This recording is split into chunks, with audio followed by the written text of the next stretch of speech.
Assalamualaikum warahmatullahi wabarakatuh. Perkenalkan, nama saya Anastasia Nur Mahmudia, NIM E2019-32 dari kelas Perbankan Syariah 3. Nah, di sini saya akan menanggapi video dari Bapak Wajud mengenai kebijakan moneter dalam perspektif ekonomi Islam. Pengertian kebijakan moneter adalah seperangkat kebijakan yang mengatur ukuran tingkat pertumbuhan pasokan uang dalam perekonomian suatu negara. Nah, kebijakan ini dikeluarkan oleh pemerintah dalam mencetak uang, menyediakan uang, dan menentukan jumlah uang yang beredar supaya perekonomian dapat berjalan baik dan masyarakat dapat sejahtera.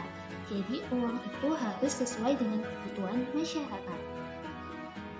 Terdapat dua jenis kebijakan moneter. Yang pertama ada kebijakan moneter ekspansif, yaitu kebijakan yang diambil untuk meningkatkan jumlah peredaran uang. Jadi kebijakan ini itu bertujuan untuk mengatasi pengangguran dan meningkatkan daya beli masyarakat. Dan yang kedua ada kebijakan moneter kontraktif, yaitu kebijakan yang diambil untuk menurunkan jumlah uang yang beredar. Jadi kebijakan ini itu diambil saat negara mengalami inflasi. Lalu tujuan kebijakan moneter itu untuk apa sih? Jadi tujuan kebijakan moneter yaitu untuk menyediakan mata uang sebagai alat pertukaran dalam perekonomian, lalu menjaga kestabilan ekonomi, menjaga kestabilan harga, lalu meningkatkan kesempatan kerja, lalu memperbaiki neraca perdagangan kinerja masyarakat, dan lain sebagainya. Instrumen kebijakan moneter itu meliputi yang pertama ada kebijakan operasi pasar terbuka, ada kebijakan cadangan kas, lalu ada kebijakan diskonto, lalu ada kebijakan kredit ketat, lalu ada kebijakan dorongan moral, dan yang terakhir yaitu penyesuaian tingkat suku bunga.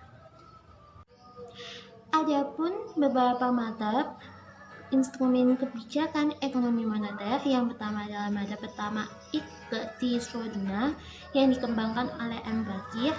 Yang kedua ada madhab mainstream, yaitu madhab yang dikembangkan oleh ekonomi Islam lainnya seperti Abdul Manan dan lain sebagainya. Madhab pertama berpendapat bahwa pada awal mula Islam itu tidak perlu adanya kebijakan moneter karena sistem perbankan itu hampir tidak ada dan penggunaan uang itu sangat minim.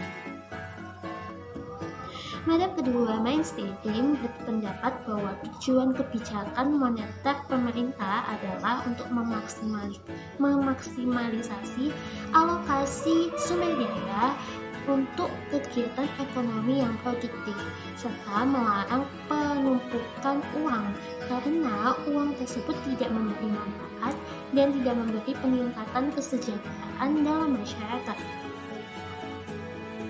Jadi, instrumen kebijakan moneter dalam ekonomi Islam itu ada nisbahatul ikhtiyari, lalu ada iqna al-ma'wi, lalu ada nisbahatul iqrad, ada iqdatus sanadat, ada al-istima'ul hukumi, ada adatul tasdiq, lalu ada Islam suku. Demikian tanggapan video dari saya. Kurang lebihnya saya mohon maaf. Wabillahi taufiq wal hidayah. Wassalamualaikum warahmatullahi wabarakatuh.